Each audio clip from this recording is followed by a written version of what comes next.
Shalom shalom bakunzi wa Mico Talent TV ndabaramukije mwese bivanye naho muherereye hama ije muri ko murumva nijwi rya Jedoro hama uyu munsi ndabazaniye amakuru mashasha amakuru ababaje cane gose aho duhejeje kuronka amakuru yo mu gihugu kibanyi ca Kongo aho ubwato bwibiye bwarimwo abantu amajana 3 nibo bitavye Imana aho ubwo bwato bwari buvuye ku kivuko ca Kituku kiri hafi ya Goma.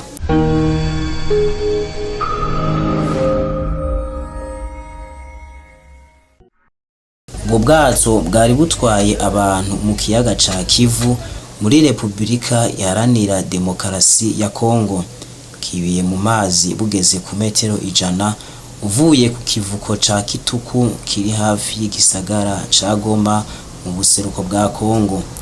Aloni Ashuza asanzwe aharanira agateka kazina muntu yari ku nkengera y'ikiyaga yabibonye, yiganiriye BBC ko yabonye abariko barakugwa mu mazi kandi ko bamwe muri bo bakomeretse bajanywe mu bitaro bitandukanye. Yamenyesheje ko igitigiri c'abari muri ubwo bwato kitaramenyekana mu gihe bwari buva Iminova buja Igoma. Bakunzi ba Mico Talent TV nkuko muri ko murabibona hama bagerageje kubaza umwe mu barokotse muri ubwo bwato ari we yitwa Prince Chicago. Uyonya akatubwira neza ko ubwato bwari buvuye Iminova buza aha Ikituku. Aratubwira neza ukungene vyagenze kugira ngo ubwato buzame. Ilikuwa na batonaje ya mingi. Manake population ingepasa ingia mbato mbili, mwenye bato ya alona savile nezi ingia mbato moja. Na mamizigo zilikuwa ndani balisharge mubaya. Zilikuwa mpembe moja. Manake bato ilikuwa pengama inakunya mai pembe moja, inapengama inakunya mai pembe nyingine. Juu isha kwa sharge sana kuponaje yake. Ndio hivyo kabisa. Na unadhani kwamba mnaweza kuwa apepre watu ngapi? Mulikuwa apepre watu ngapi?